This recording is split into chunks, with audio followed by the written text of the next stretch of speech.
Welcome to the Tactical Dent Tech Podcast. You are now part of a small underground movement of dent technicians from all over the world. We are on a mission to change our industry with innovation, intelligence, and skill. But because we don't rely on an insurance company to steer customers our way, we need to do things different. We need to do things smarter. We do that through a network of technicians that we call the Tactical Tech Movement. Now let's get this revolution started. Hey, what's up, everybody? John Hiley here with Angela Hiley in the Tactical Dent Tech Podcast. You just had to move the microphone a little bit closer to you, huh? And we are getting near one of my most favorite holidays. Oh, really? When I get most in the Christmas cheer. And I want to say this year, it all comes from the Dent Trainer Giveaway that's going down. What you think about that? You didn't even introduce me.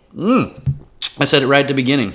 No, you didn't. Yes, I did. You pulled the microphone closer to you, and you didn't even introduce me. You're going to go back and listen to this later, and you're going to see that I said John and Angela Hiley with the Tactical Dent Tech Podcast. I might have to introduce you with a backhand on that ass. You sound kind of like a robot. You weren't flowing very well. Okay, well, good. That's a good way to flow into the podcast, okay? Because that's some of the things we're going to talk about. We're going to talk about a few things. I mean, we get the holidays coming up. I got to visit some super boring family members and be bored for like 2 hours straight. And I'm sure you guys are going to have to go visit people and just be bored out of your mind for hours upon hours. And stop. If you are a creative mind and you're listening to this podcast, you have to probably think positive. Yeah, but I'm going to try to figure out what I'm going to be thinking about when I'm there. All I know is probably one of the main reasons why I didn't have a podcast last week was because there was a lot of shit going on. Yeah, we had to go down to Cleveland to Angela's mom and visit her. She was in the hospital again, so. My mom most of you guys probably already know, but my mom has had one of the worst cases of scoliosis that these doctors have ever seen. Yeah, some of the best doctors in the world too, Cleveland Clinic. Yeah, and this is going on 3 years. So this was her third surgery. So she had a surgery. It was supposed to be the third and final surgery. It was Monday, December the 9th. So she had that one, and then after that one was done, they had to do some x-rays, and something didn't come back right, so they had to go in and do an emergency surgery on Tuesday. And then next thing you know, a week goes by and she's still up there in the hospital, and they had to go in and do another emergency surgery, right? Yeah. So she had 3 of them, right? She had 3 surgeries during that time. Within a week. Now here's one of the things, guys. My goal when I get there is try to make her laugh, Yeah. So because that's kind of what I do with her. I just kind of I'm always the kind of person that everything I say, I try to get her to laugh, try to get her in better spirits and all that kind of stuff. And one of the hilarious things is I heard that on her third surgery they had to bring in a plastic surgeon to do some things on where they had to do the emergency surgery and all this kind of stuff. On her neck. They wanted to make sure that she wasn't. They would just wanted to make sure that she wasn't going to be really scarred up really bad. Yeah, so the first thing I asked her is how come she didn't ask a plastic surgeon to bolt some knockers on her while she was under there. Or give her a Brazilian butt lift. No, she said she didn't want the butt lift, but she said she would have took the knockers. She would have took the bolt-ons? Yeah, she would have took those. Well, you got that one guy in your family that just says what everybody's thinking, That is true. She's doing better. I was intending on testing something this year. I recently read in a book. I can't even remember which book this is. I read or listen to so many books in a given month that I don't remember which one this came from. But in the book, the premise behind it said that people are naturally going to be negative, like family, friends, things like that. And they kind of hide it in basically them trying to protect you from danger. That's how they hide their negativity, right? And is that what they're really trying to do, or no? Who knows? It may be a cocktail of different emotions people have. You got the crab in the bucket theory that nobody, if you got to put a bunch of crabs in a bucket, and when one crab tries to get out, the other one tries to climb on its back and pulls it down, and it just a vicious cycle where no crab ever gets out of a bucket. So if you got a crab, throw 2 of them in a bucket, they'll never get out. Yeah. But that being said, the experiment was to go to some family members and ask them what they thought about opening, to go tell them that I'm thinking about opening up a restaurant. What's your thoughts about that? And in the book, it says, some of you guys should test this out and see what you guys come up with, and let me know what your family members or friends or whatever say. But in the book, it basically says that everybody knows this loose statistic that 90% of restaurants fail.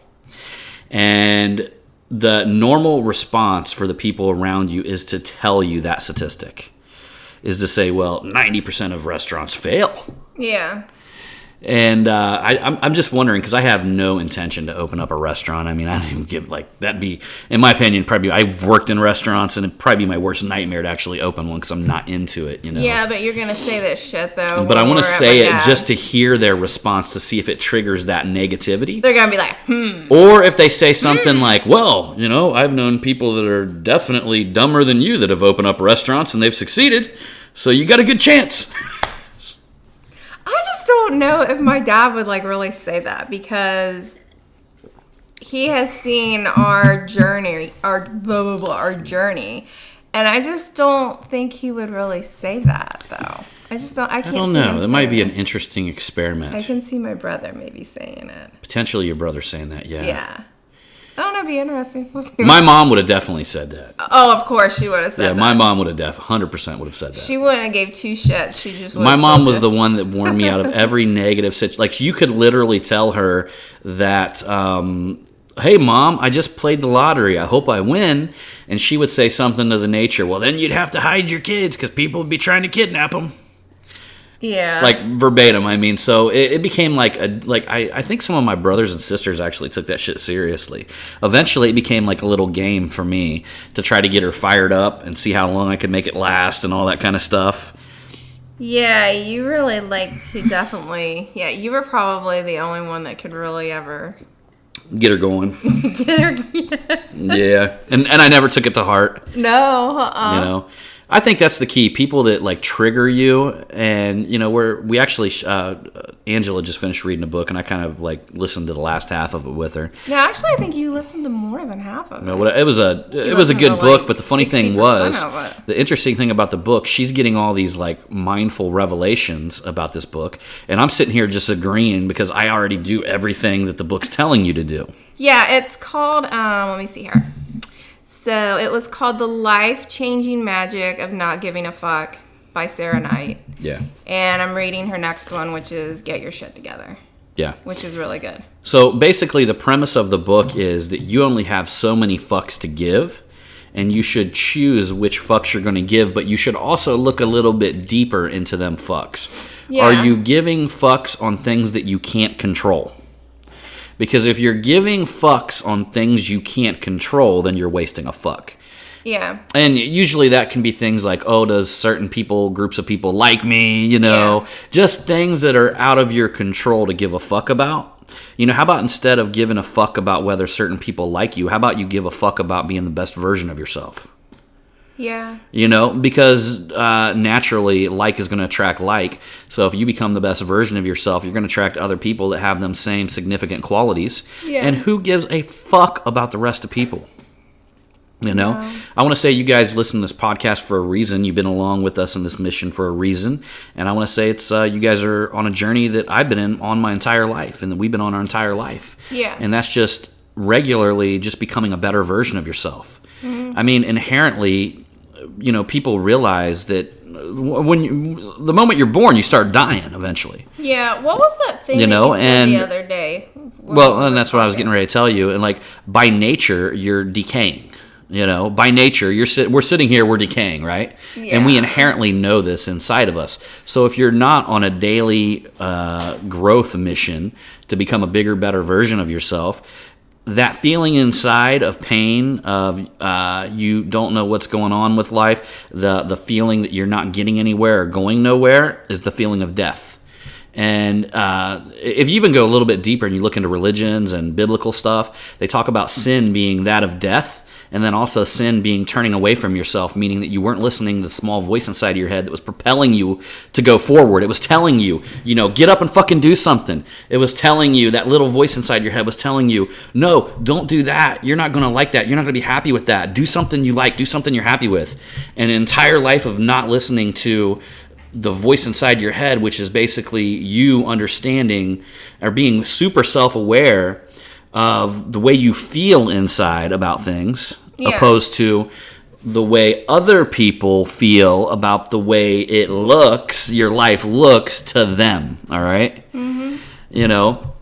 And it's so crazy how the deeper that I dig into this topic, and I'm always listening to books or reading books about it, but the deeper that I dig into this topic, it gets to the point to where at the deepest level, it's about becoming so self-aware that you literally understand energy more than you understand just about anything. I mean, because even when, like, for instance, when I had my business coach come in, and he's no doubt he's a multimillionaire, and he probably lives one of the most relaxed lifestyles that I've ever known of anybody who's a multimillionaire and who runs 12 businesses simultaneously.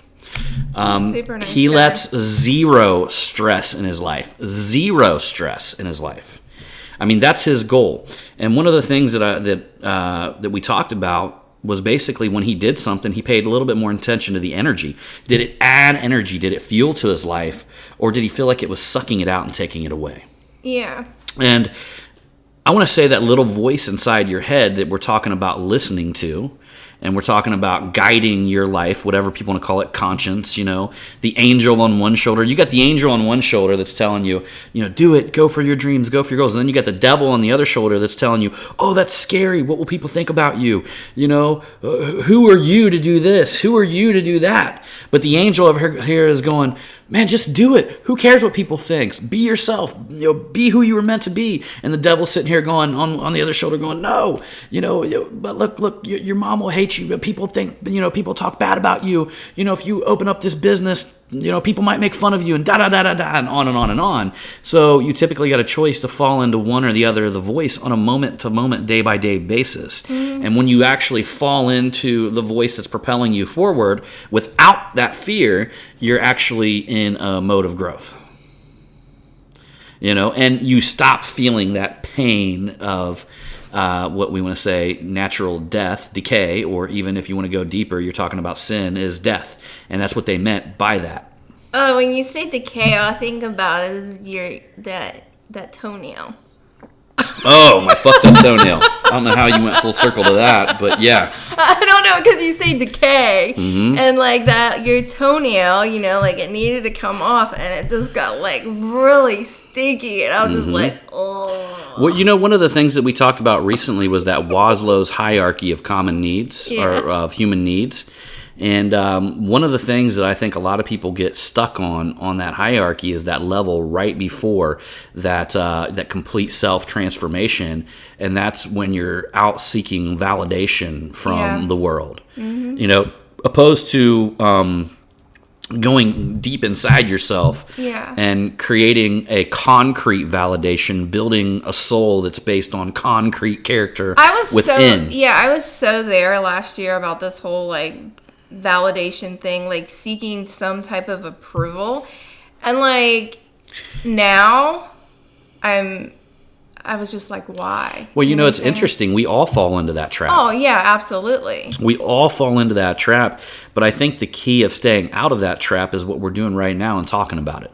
Yeah. And it's so crazy how quickly we are as human beings to forget the most important things in our life. Mm-hmm. Because this type of spirit that like I currently feel within, the one that I'm trying to add so much value to the world that just like here's what I believe, okay? The people that are out there adding all of that negative shit, and the people that thrive off of all that negative shit that I'm even guilty of being a part of, if they, in a deep down way, actually knew 100% for a fact, in which I'm telling you guys 100% for a fact, And I'm going to tell you why I know this here in a minute, okay? But 100% for a fact, that shit is like a fucking boomerang. If you push that negative bullshit out into the world and your intentions behind it are that of there's a gut feeling when it happens. Yeah. There's a gut feeling. There's chemicals that go through your body that immediately you start feeling the pain when you push that negative bullshit out into the world. Yeah. You're absorbing some sort of pain, okay, that you're feeling. The pain is caused by some sort of fear. And at that moment that pain happens, we're all going to deal with that pain. We're all going to look at something that's going to bother the fuck out of us, right? Mm-hmm. But immediately you got that moment again where that devil's on the one shoulder and the angel's on the other shoulder. And the devil on the one shoulder saying, well, these people are trying to take something away from you. This is scary. You know, we don't like this. Let's go out there. Let's tell them how it is. Let's do what we got to do, right? But the angel on your shoulder is going, why are you so living in such a mindset of scarcity? Do you not believe there's enough for everybody, right? Yeah. And you've got a choice to fall into one or the other. And the more that you fall into that flow or that that abundance mindset, the more value and the more light that you're going to shed on the world, you're going to add to people. People are going to see that. People are going to feel that. And that's going to come back to you. More often that you actually fall into that other mindset where it's scarcity. And they can paint it under any fucking picture they want to paint it. As I have in the past. It's fucking fear. At the deepest part of it, when somebody is out there pushing negative shit into the world, they're fucking scared of something. Yeah. They can say, well, I'm not scared, I'm calling these people. No, you're fucking scared of something. There's fear there. And I know because I lived it and I felt it. And the bottom line is, when you boomerang that shit into the world, you fucking eat it, you live it, you sleep it. Every moment of your life becomes surrounded with that energy. It comes back at a magnitude that's higher than you threw it out into the world. Yeah, that's true. Okay? You begin, and not to mention, you begin attracting the exact same type of people. So you start surrounding yourself with that fucking shithole energy.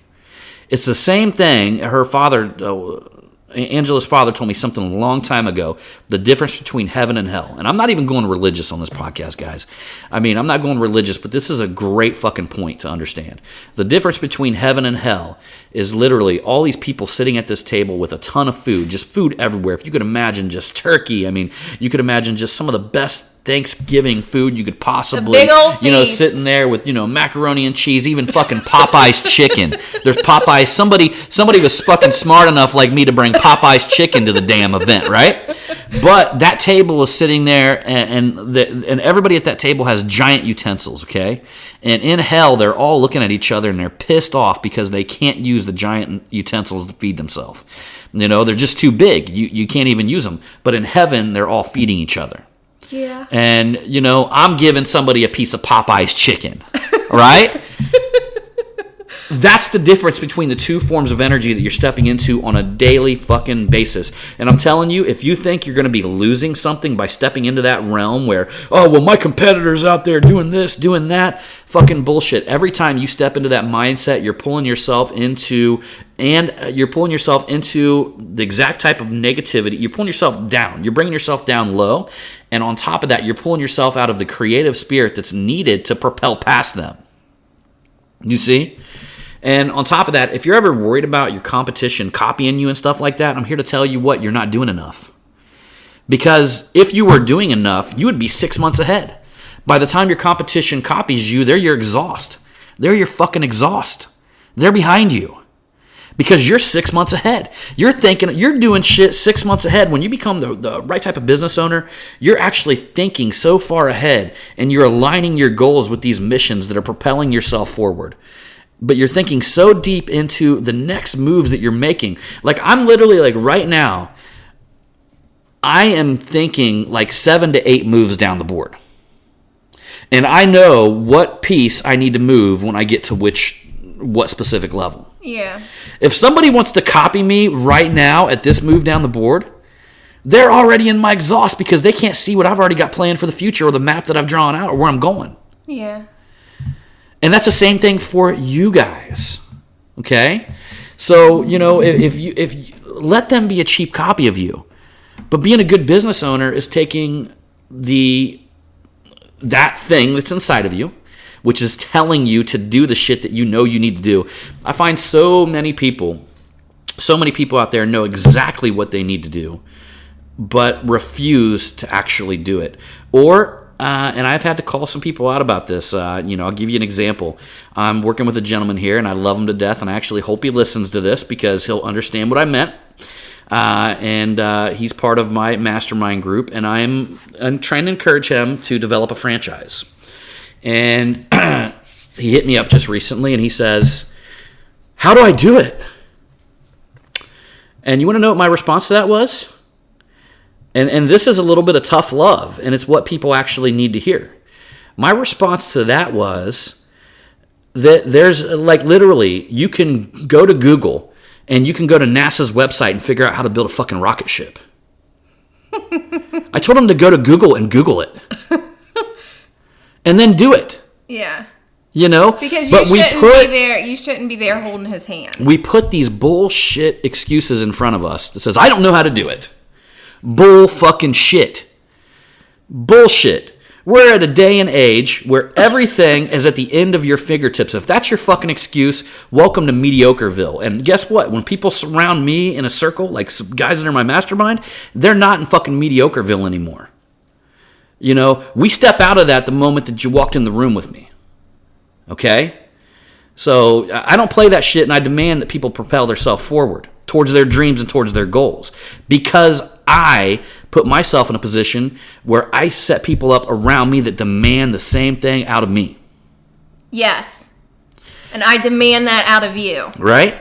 That's the way it is, my brothers and sisters. You need to get with the right people. Iron sharpens iron, my friends. And a good friend isn't just going to look at you and tell you what you want to hear. A good friend is going to look at you and call you on your bullshit occasionally.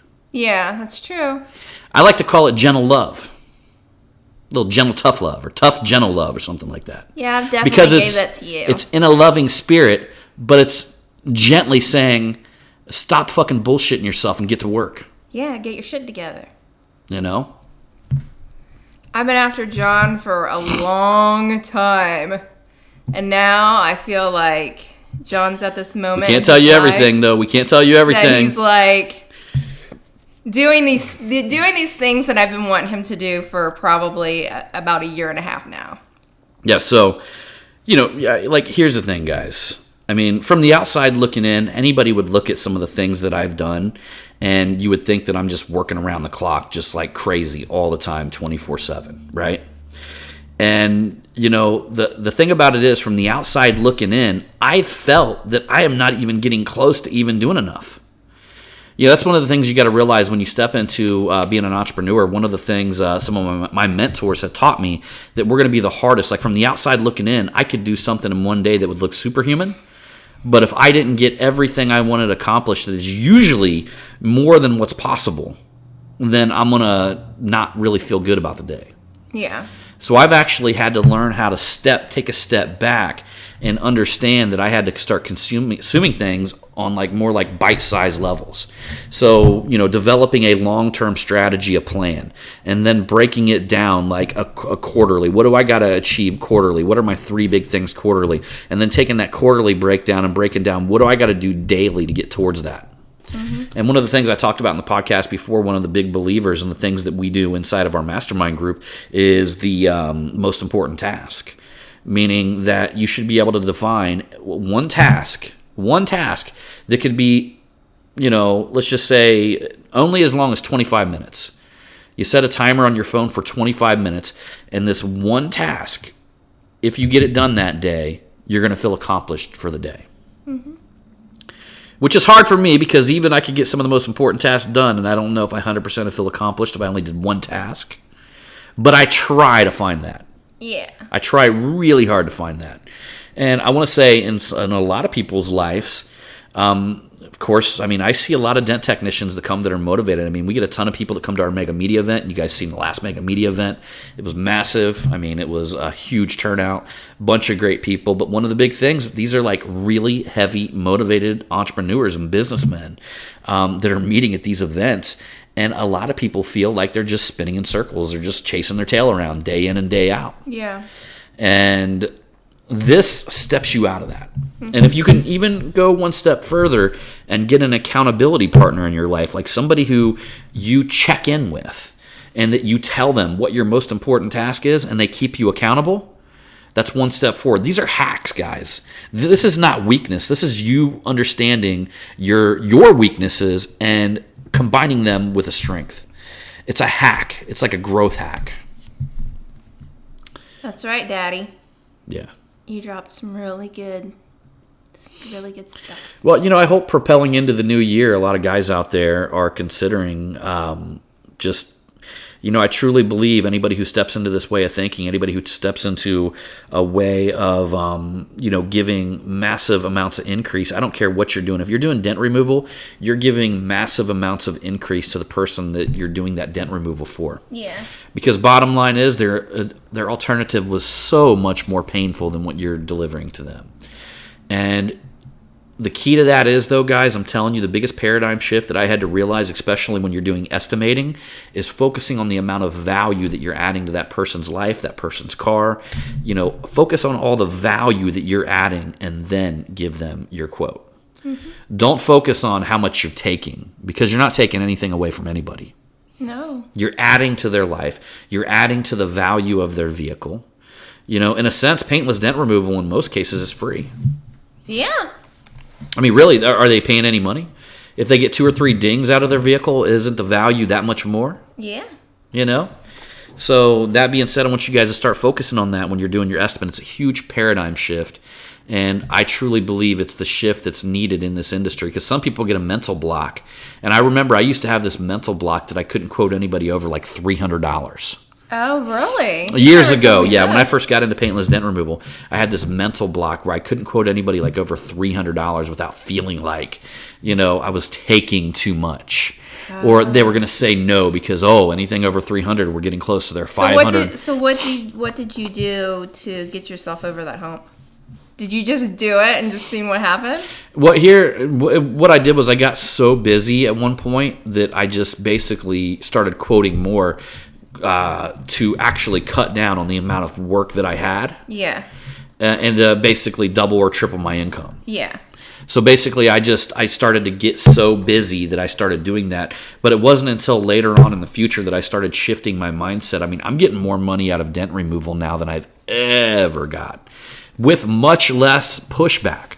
So the times when I was quoting less money, I was getting much, it seems like, more pushback than now. And I truly believe, because you guys know it as well as I do, the moment that you're looking somebody in their eyes or you're writing them on the internet, I don't give a fuck what it is, if you feel like you're quoting too high and you feel that inside, yeah, like you're taking from them, then they feel that as well. Yeah. If you can actually convey the emotion of what the value that you're adding to their vehicle, you're going to land that deal almost every time. Yeah. There's the occasion where you just get the cheapo guy. Somehow he slips into your whatever. I mean, you may even have to deal with that if you've done a lot of work for a lot of cheapos in the past, and then you switch, and then these guys are coming back to you, and then you're like, oh shit. Yeah. Like every time I get that email where some dude says he used me, 12 years ago, and he wants a quote, I already know it's going nowhere. Yeah. Like I know right off the bat it's going nowhere, because he's probably expecting my 12-year ago price. Mm-hmm. And that's fucking 12 years ago. That's right. But that being said, like literally, guys, marketing at its core is basically you delivering emotion to the individual that's purchasing that service. Mm-hmm. So when you get in the habit of delivering increase and delivering value inside of your quotes, and you understand the value and the increase that you're giving to that person, and you deliver that message to them, you're going to be booking a lot more clients and customers because they feel that. Yeah. I think even Tony Robbins, he was coined saying something like 80% of what we say is literally based on our body language and our energy. Yeah. So that being said, guys, I'm going to go ahead and bounce out of here. I want to tell you guys real quickly about the Dent Trainer sale. We're getting ready to go watch Jumanji, and Merry Christmas, because I know we're not going to hear from you until probably after the holiday. Jumanji.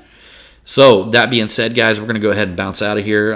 Dent Trainer, we're going to be doing a giveaway. We're going to be opening up our sale. It's going to be going down from Christmas Day until New Year's Eve. And then on New Year's Eve, me and the missus here is going to stay up extra late. And at midnight, we're going to go live. Well, first we got to watch the ball drop and kiss each other. And then maybe we should just watch the ball drop and kiss each other live. Oh, that would be special. Ooh, yeah, right there on the Dent Trainer Facebook page. Yeah, everybody can see us make out. Well, I don't know if it'll be like that, but we are going to the movies, though. No, we're not making out at the movies. That's the best place ever. I'm going to do the Pee Wee Herman and put the hole in the bottom of my popcorn thing. Honk, honk. That's disgusting. Would you like some more popcorn, little lady? No, I don't know that popcorn. Put your hand in here for some more popcorn. Are you serious? That's what Pee Wee Herman did? I don't know. I know he did something. No, I think he was at like a legit jerk-off movie theater. That's disgusting. Who would go into them places? I don't know. Can you imagine how sticky the floors are? I guess if you were super horny and you had to go. If you were super horny, why wouldn't you just take care of yourself at home? Well, what if you were just, a couple blocks away or something? Couldn't make it. No, it's probably because he got off on it. Like the thrill. Pee-wee's Playhouse. Oh, that's I don't give a fuck. I still like Pee Wee Herman.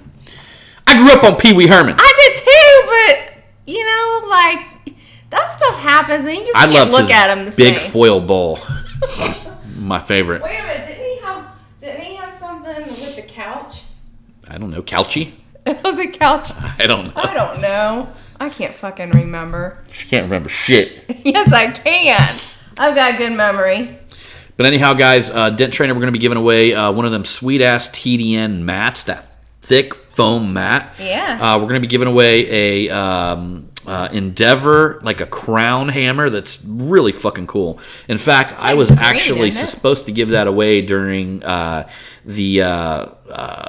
the grand finale Black Friday event and all that stuff, but I actually took it off and used it and laid it somewhere and didn't find it until after the whole giveaway. So we're going to be giving that away as well. We're also going to be giving away a small kit of Galexo with a full tube of Galexo glue. Yeah. We're going to be giving away a Gorilla Grip T-handle, and we're also going to be giving away a tactical big logo t-shirt. Hey, why don't we do something? We need to tell everybody to write us some reviews, and we'll pick a review. And there we go. All you guys who have not written reviews, we're going to start jumping on and picking reviews on the podcast. So at least once a month, we're going to be giving away T-shirts, other prizes, stuff like that.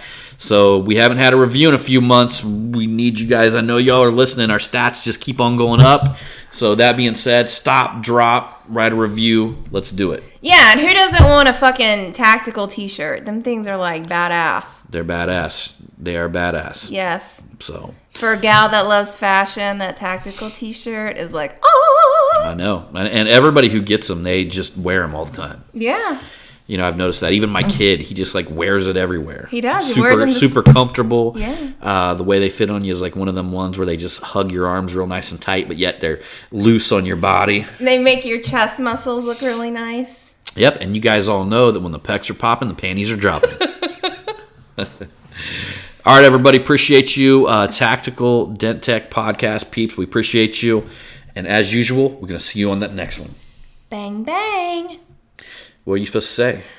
I forgot it because I don't want to do It's All About the Hustle anymore. About something. I need to memorize it. It's like, your vibe is your tribe. There we go. Your vibe is your tribe. Your vibe is your tribe. Yeah. All right, everybody. We'll see you on that next one.